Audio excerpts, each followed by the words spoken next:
প্রিয় দর্শক, সবার প্রতি শুভকামনা জানিয়ে শুরু করছি এনটিভির নিমন্ত্রণে। আপনাদের সঙ্গে আছি আমি নুহাত সাওম। এনটিভি নিমন্ত্রণের আজকের আয়োজনে থাকছে সংস্কৃতি, এনটিভি অনুষ্ঠান সূচি ও আলাপন। প্রথমেই সংস্কৃতি।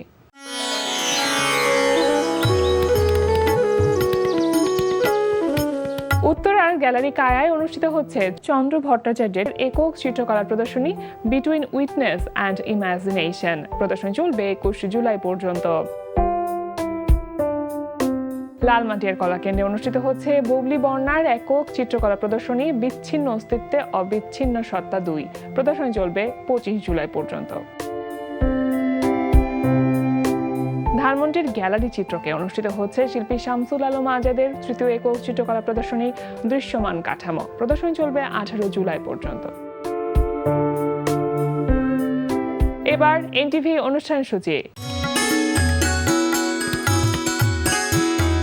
এবার জানিয়ে দিচ্ছি এনটিভির আজ রাতের বিশেষ বিশেষ অনুষ্ঠানগুলির সময়সূচি। সন্ধ্যা 6:15 থাকছে সমসাময়িক বিষয় নিয়ে অনুষ্ঠান সংলাপ প্রতিদিন।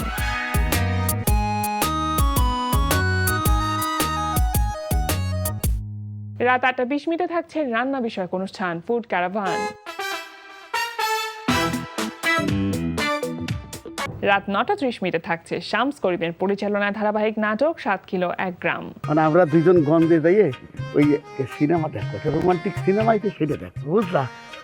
সারা জীবন তো তুমি আক্ষেপ করে গেলে, তোমার বাড়ির বাইরে নিলাম না।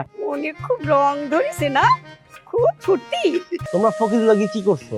হ্যাঁ, 2 নম্বরই কইরা তার জায়গা তুমি লিখে নিছো। এইটাও কিন্তু বেশি দিন ভোগ করতে পারবা না। রাত 11:30 সরাসরি সম্প্রচার হবে টক শো এই সময়।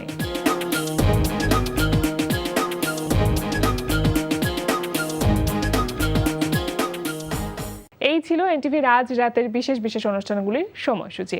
এবার আলাপন। প্রিয় দর্শক, আমাদের আলাপনের আজকের অতিথি সঙ্গীত শিল্পী সানিয়া রমা। শুভ সকাল। শুভ সকাল। আপু কেমন আছেন? ভালো আছি, আপনি কেমন আছেন? আমি তো ভীষণ ভালো আছি। গানের মানুষ পেলে একটা বোনাস থাকে যে গানটা শুনতে পারবো, তো সেটা ভেবে ভীষণ ভালো লাগছে যে আজকে আপনাকে দেখে না রিফ্রেশ লাগছে আমার। Thank you so much. কালারটা একদম মানে আপনি তো নিজে একটা পিঙ্ক কালার, তারপর কালারটার সাথে কম্বিনেশনটা একদম ফ্রেশ। Thank you so much. কেমন যাচ্ছে সময়টা? গান নিয়ে আসলে ব্যস্ততা কেমন আছে? আমার জীবনের ব্যস্ততা সবসময় গান নিয়ে। আচ্ছা, মানে আদার্স আমার কোনো ব্যস্ততা নেই, আমি প্রাধান্য দেইও না। তাহলে কি কি কাজ করা হলো এর মধ্যে? এর মধ্যে আমার জীবনের প্রথম সিডি আসে 2015 সালে লেজার ভিশন থেকে। 15 সালে, হ্যাঁ, আমার 3টা মৌলিক গানের সিডি তখন রিলিজ হয়েছিল। তারপর তো আর সিডি আসেনি, ইউটিউব চলে আসলো। মানে সিডির সময়টা একেবারে শেষের দ্বার প্রান্তে দাঁড়িয়ে আপনার 3টা সিডি রিলিজ হয়েছে। হ্যাঁ, মানে আমি লাস্ট বাংলাদেশে সিডি প্রিন্ট হয় আমার মতো অভাগীর। এটা আসিফ ভাই থেকে শুরু করে মানে যারা সিনিয়র আর্টিস্ট ওনারা ভালো জানেন, এবং ওনারা ফান করে মাঝে মাঝে, আবার দুঃখ করেও বলেন যে সানি এটা কি হলো ভাই। মানে তখন তো অ্যালবাম ছিল, একটা অ্যালবামে 6টা 7টা 11টা গান থাকতো। আর এখন তো যখন ইউটিউব চলে আসলো, তখন একটা গান মিউজিক ভিডিও করে সবাই ছেড়ে দেয় ইউটিউবে। তো এত কষ্ট করে অ্যালবাম করা, একটা অ্যালবাম তৈরি করতে কিন্তু অনেক সময়, পরিশ্রম, মেধা, অনেক কিছু না তখন, এবং ইনভেস্টমেন্টের একটা ব্যাপার থাকে। তখন প্রত্যেকটা মিউজিক ভিডিও বানানো, যে মুহূর্তে সিডির সময়টা শেষ হয়ে গেল, ঠিক ওই সময় একটু কি খারাপ লাগছিল বা কি মনে হচ্ছিল? আপনার মনের মধ্যে কি হচ্ছিল? আমার ব্যাপারটা না কেন যেন সব সময় একটু নেগেটিভ হয়ে যায়। আমার দয়াময় নামে একটা গান আছে, যেটা আমার জীবনের প্রথম মৌলিক গান, এবং প্রথম বলবো যে ভাগ্য না হলে, ভাগ্য করে না আসলে প্রথম অ্যালবামের প্রথম মৌলিক গান হিট হয়।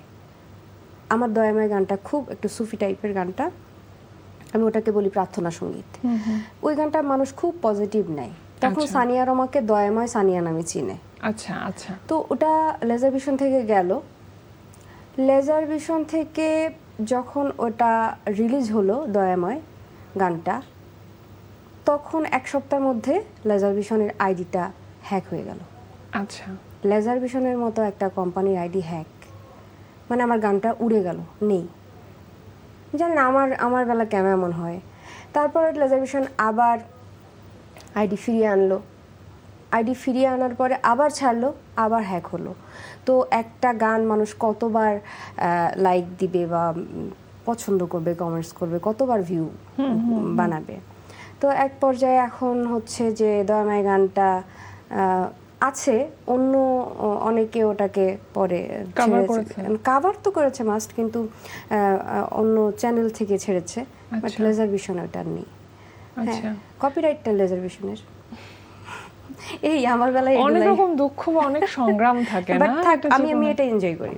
সবকিছুর শুরুটা আমার কাছে মনে হয় ছোটবেলাতেই তৈরি হয়, কারণ গানের জন্য পাগলামি বলি, কাউকে দেখে হোক, কাউকে অনুকরণ করে হোক, একটা থাকে না মনের ভিতর একটা স্পৃহা তৈরি হয়, একটা স্পিড কাজ করে যে আমারও একটা সময় গান গাইতে হবে, এভাবে এরকম শিল্পী হিসেবে নিজেকে দেখতে চাই। এই বিষয়টা কিভাবে কাজ করেছিল? বাই বর্ন আমার বাবা গান করতেন। বাবা আমার জন্মের আগে থেকে বিটিভি বেতার অ্যানালিস্টেড ছিলেন। আর বাবাকে দেখে দেখে ঘরের থেকেই তো শিখে ফেলেছি। আচ্ছা, বাবার নামটি একবার জানতে চাই। সুরবাউল। আচ্ছা, তো বাবা কখন মানে আমাকে শিখিয়েছে বাবাও জানে না, আমি কখন শিখেছি আমিও জানি না। মানে যখন আমি হারমোনি ধরে একা একা গান গাইতে পারতাম, যে কোনো গান বাজিয়ে, আমার বাবা খুব অবাক হলেন যে এটা তো গড গিফটেড, হাউ এটা শিখাতে হবে, ও কিভাবে, মানে এটা কি সম্ভব যে একটা বাচ্চা হারমোনি নিয়ে যে কোনো গান সে বাজিয়ে গাইতে পারে, এটা না শিখে সম্ভব না, গড গিফটেড না হলে। তো তারপর বাবা মনে করলেন যে ওকে মিউজিকেই দিয়ে দিই। তারপর মিউজিক নিয়েই আমার সব। আমার জীবনে বাচ্চাদের খেলাধুলার যে এক্সপেরিয়েন্স থাকে, পুতুল খেলা হোক বা যে কোনো টাইপ অফ খেলা, আমার ওগুলো কোনো এক্সপেরিয়েন্স নেই। মানে আমার খেলনা বলতে হচ্ছে মাথার চিরুনি পেলে ওটা মাইক্রোফোন বানিয়ে গান করতাম। মানে আমার এইগুলোই ভালো লাগতো এবং আমার কারোর সাথে খেলতে ভালো লাগতো। শুধু কি বাবার কাছে শেখা হচ্ছে না কারো কাছে? হ্যাঁ, না, পরে শিখেছি ওস্তাদ মহানন্দ স্যারের কাছে শিখেছি। তারপর সঞ্জীবদের কাছে, শ্রদ্ধেয় সঞ্জীব দে স্যার মারা গিয়েছেন, আমার গুরুজিরা কেউ বেঁচে নেই।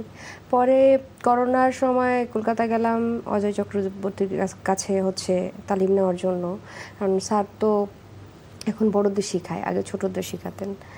তো ওখানেও হলো না, করোনার কারণে চলে আসলাম। তো আপাতত তালিম কারো কাছে নিচ্ছি না, কিন্তু প্র্যাকটিস করি।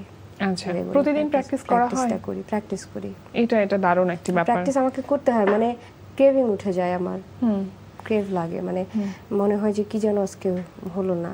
সারাদিন গেলেও সন্ধ্যা আজান দেওয়ার পরে মনে হয় যে না, 1 ঘন্টা একটু বসি, নিজের জন্য বসি, এবং করি, পাগলামি করি নিজের ঘরের মধ্যে, সবকিছু নিয়ে মাইক্রোফোন টোন সব আছে।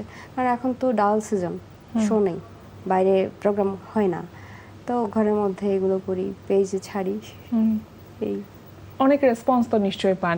আপনি স্টেজ শো তো করেন, তো প্রথম স্টেজে ওঠার অভিজ্ঞতা মনে আছে যে কবে উঠেছিলেন?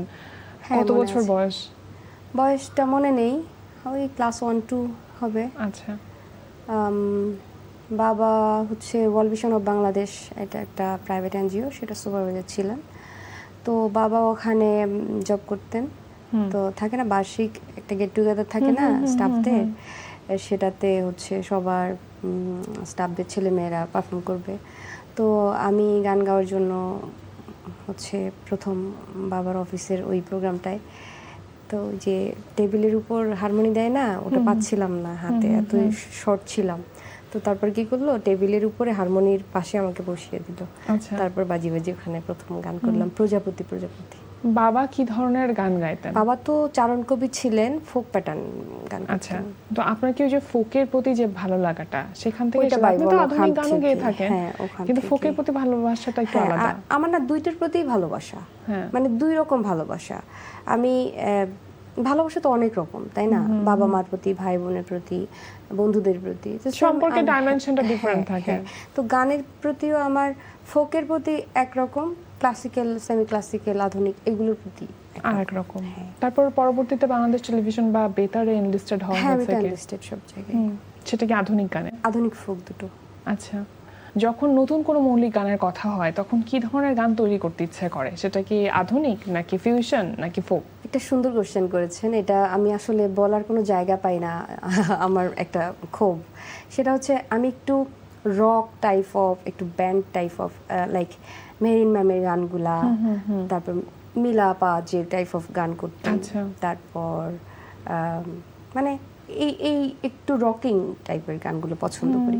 বাট আমি রেকর্ডে যাব তার আগে আমি যাকে দিয়ে লিরিক লিখবো সে আমার সব কথা বুঝে গেছে, বোঝা শেষ, টিউন করলো সে সব বুঝে আমি এটা চাচ্ছি। কিন্তু দেখা যাচ্ছে কি যখন আমি রেকর্ডে যাচ্ছি তখন আধুনিক গানের মতো হচ্ছে আচ্ছা। প্যাটার্নটা, আমার মতো হচ্ছে না। কিন্তু আমি কি করি, আর কিছু বলি না, সিনিয়র মানুষ কি বলবো, এটাই হচ্ছে আমার সাথে বরাবর। আচ্ছা, কিন্তু এবার আমি মনের মতোর কোনো কিছু না হচ্ছে না না। মনের মতো হচ্ছে না এখন তো পর্যন্ত আপনি তো গান কম্পোজ করতে পারেন আর লিরিকটাও লিখতে পারেন লিরিক টুকটাক। টিউন পারি, কম্পোজ করতে তো আচ্ছা, এটা সেটআপ লাগবে। অনেক অনেক অনেক কি বলে ট্যালেন্ট হতে হয়, অত ট্যালেন্ট তো আমি না। সবকিছু তো একজন পারে না একটা মানুষ। আচ্ছা, হ্যাঁ, তবে ওইটাই এখন আমার মাথায় যে আমি আমার প্যাটার্নটাকে আমি বার করব, আমি মানুষকে প্রেজেন্ট যেটা করব, চাই আমি যেটা চাই আমি সেটা প্রেজেন্ট করব। আচ্ছা, নতুন কোনো এর মধ্যে কাজ আসবে কি সামনে? আমি এখন ফিউশন কাজ করছি, সত্য আচ্ছা। কথা যেটা, যে কিছু ম্যাশআপ করছি। মানে স্টেজে উঠলে আপনি জানেন কিনা জানি না, স্টেজে উঠলে আমাদের একসাথে অনেকগুলা গান কিন্তু চেঞ্জ করে গেতে হয় এবং লাস্টে। ফার্স্ট বিটের গানগুলো একটু বেশি শুনতে চায় তো অডিয়েন্স। আমি ওটাকেই এখন করছি রেকর্ড, আচ্ছা, যে এটা একটা রেকর্ড থাকুক, কারণ সবাই স্টেজেই গায়, রেকর্ড ওটা কারো ওইভাবে নেই। হ্যাঁ, আছে দু একজনের, আমারও আছে অনেক আগে, তো ভাবলাম যে এখন এটাই করি। নাটকের গান কি গাওয়া হচ্ছে? না, নাটকের গান করা হয়নি আমার, যেটা হচ্ছে মুভির গান করা হয়েছে। আচ্ছা, মনপুরা একটা মুভি ছিল, ওটা জয় সরকারের মনপুরা, ওটাতে একটা গান ছিল কৃষ্ণ জানে রাধা জানে, ওটার ওই গানটা আমার আর ফকির শাহাবুদ্দিনের আচ্ছা। যুদ্ধ। আপনার জন্য অনেক অনেক শুভকামনা রইলো, ভালো কিছু হোক। আমার আর সবচেয়ে বড় কথা, যেভাবে আপনি নিজেকে উপস্থাপন করতে চাচ্ছেন, যেই জনরাতে নিজেকে দেখতে চাচ্ছেন, নিজের কণ্ঠটা উপস্থাপন করতে চাচ্ছেন, তেমন কিছু নিয়ে আসুন। আমরা চাই সেগুলো নিয়ে পরবর্তীতে নিশ্চয়ই কথা হবে। অনেক অনেক ভালো থাকুন, শুভকামনা রইলো। আজকে আমাদের আয়োজনে আসবার জন্য ধন্যবাদ। অনেক ধন্যবাদ আপু, আজকে আমাদের আয়োজনে এসে সময় দেওয়ার জন্য। আপনাকে অনেক ধন্যবাদ, এনটিভিকে ধন্যবাদ, আর শ্রোতারা যারা আছেন সবাইকে অনেক অনেক ধন্যবাদ। ভালো থাকবেন সবাই। প্রিয় দর্শক, আমরা চলে এসেছি অনুষ্ঠানের শেষ প্রান্তে। অনুষ্ঠান সম্পর্কে আপনার মতামত জানাতে মেইল করুন এনটিভি নিমন্ত্রণে @ntvbd.com। বিশ্বের যে কোনো প্রান্ত থেকে যে কোনো সময় এনটিভি নিমন্ত্রণে দেখতে ভিজিট করুন আমাদের পূর্ণাঙ্গ ওয়েব পোর্টাল www.ntvbd.com। এছাড়া এনটিভি সব জনপ্রিয় অনুষ্ঠান ও খবরের আপডেট পেতে ভিজিট করুন আমাদের ইউটিউব চ্যানেল ও ভেরিফাইড ফেসবুক পেজে। সবার মঙ্গল কামনায় আজকের মতো এখানেই শেষ করছি। সবাই ভালো থাকুন, সুস্থ থাকুন, সুন্দর হোক আপনার প্রতিটি মুহূর্ত।